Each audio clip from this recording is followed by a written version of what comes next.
Kara Shalom, welcome to our watercolor journey. Today we will do a quick and easy open landscape with plenty of tips and techniques. The materials used are listed in the description below. On the palette we have Cobalt Blue, Sepia, Yellow Ochre and Hooker's Green. Color alternatives are listed below. The Canson paper is taped to a flat board. For the sky area, we have Cobalt Blue and a premix of Cobalt Blue and Sepia, which makes a lovely soft grey to bring variation in the sky. Heinrich uses the Hwahong No. 1 Hake to wet the sky 2/3 down.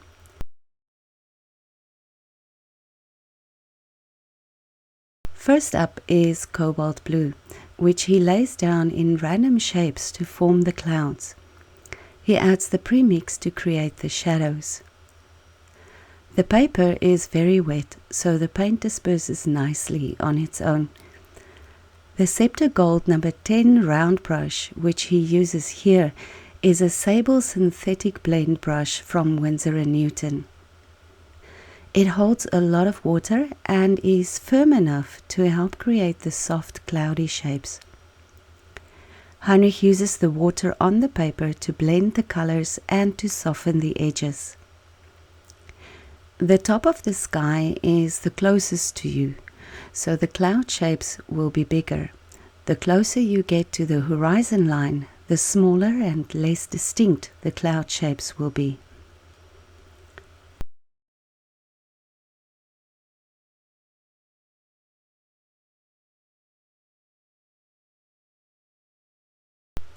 Let the painting dry. Now he uses a stronger mix of yellow ochre for the foreground. The mix is stronger so that he can use water to transition the yellow ochre into the rest of the foreground. This is not a flat wash. In other words, there are variations in the pigment strength. This helps to give more definition to the terrain. In some areas he uses more water and in others he uses less water. This gives the terrain an undulating look.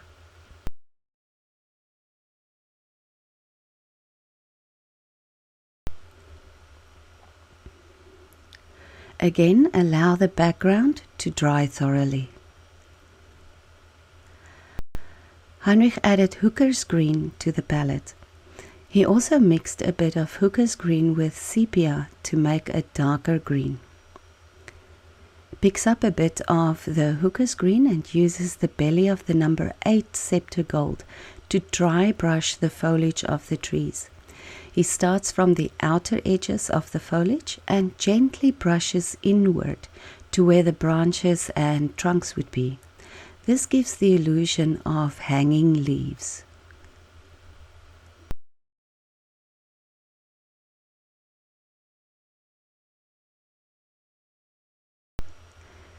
He uses the darker premixes to add shadows to the bottom parts of the foliage clusters.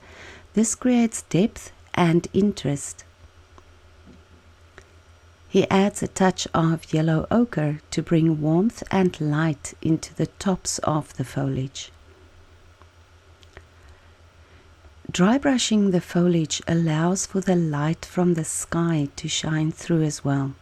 This is an easy way to preserve the light in the trees and helps to make them more three-dimensional.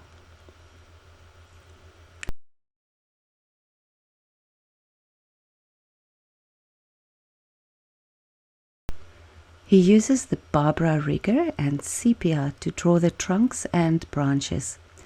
The paint is not completely dry yet, so the branches diffuse into the leaves a little bit. This helps to create more natural shadows.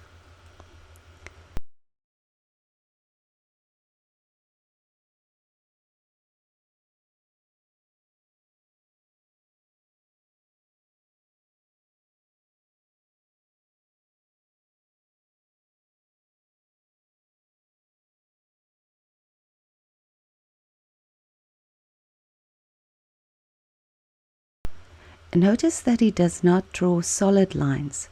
He uses the open spaces in the foliage to draw in some branches. Again, this helps to give the trees dimension, as it now looks as if the branches are behind some of the leaves.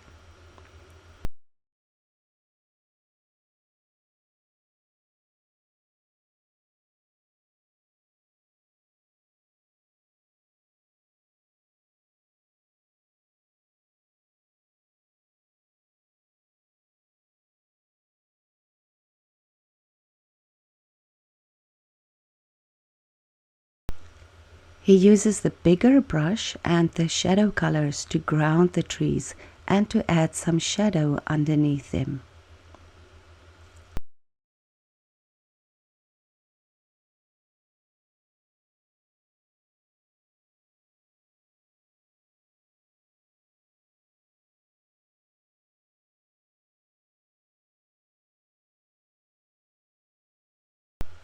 He adds a bit of splattering to give texture. Where the paint is wet, the splatters diffuse into the existing layer, but where it is dry, the splatters form small droplets which resemble leaves or twigs.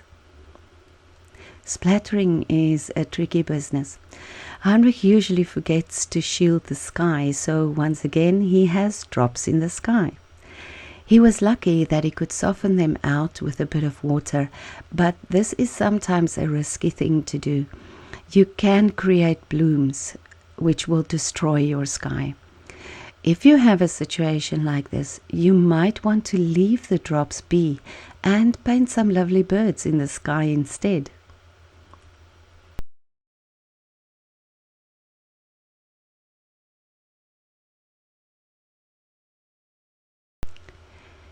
He uses the greens, sepia and more dry brushing to add more texture to the terrain.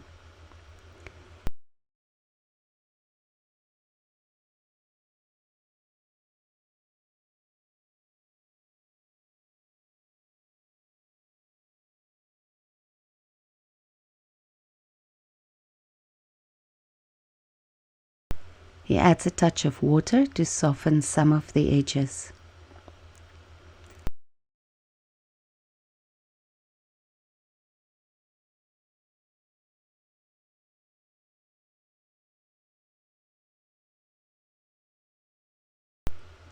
He uses the belly of the brush with upward strokes for the foundation layer of the grasses in the foreground.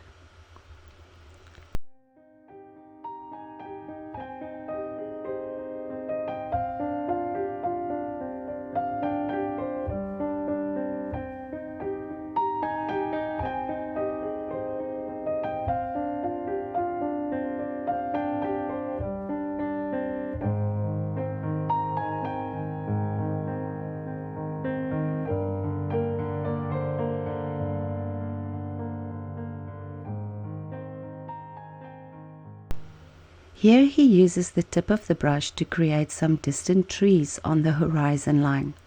This is far away, so there isn't much detail and the colors are light.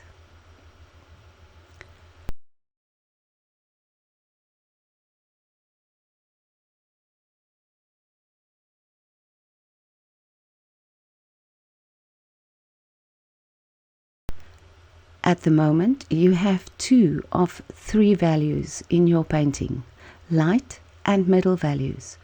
To create the perfect picture, you still need the dark values. He mixes some more sepia and also some hooker's green and sepia to add these darker values. He uses the tip of the rigger to add shadows to the foliage, working wet on dry. These shadows form hard lines, and this also helps to give the trees dimension.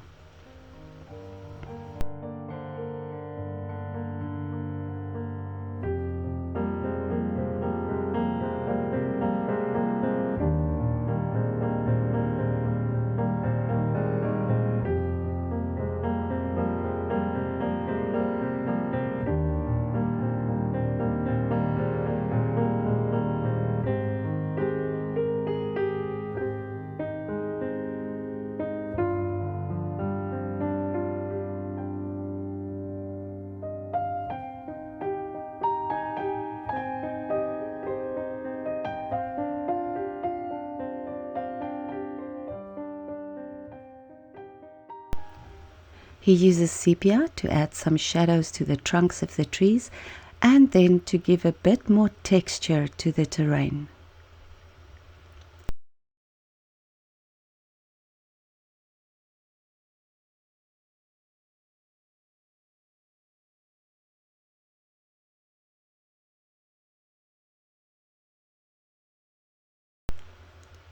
The rigger is also handy to paint the grasses and small bushes in the foreground.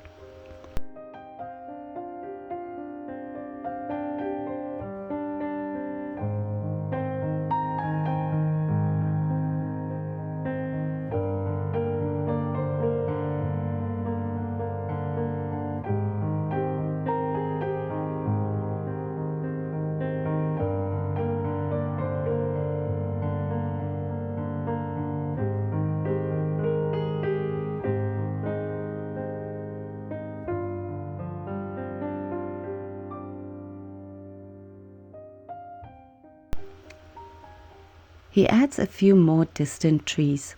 He uses the belly of the rigger here to paint the foliage.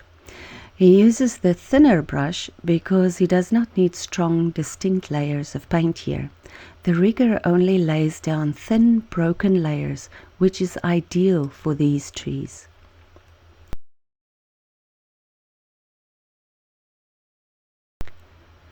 To camouflage the random splatters in the sky, he mixes a bit of sepia and cobalt to get a soft grey, and then he uses the tip of the rigger to paint some birds. The birds are of different sizes and seem to go in different directions. This gives life to the painting. The painting is fairly minimalistic, which gives it a feel of quiet solitude. One can almost hear the silence. Thank you for taking today's journey with us. Please like and subscribe if you haven't already. You are welcome to share your version of the painting with us on Instagram. We hope to see you again soon. Vaya con Dios.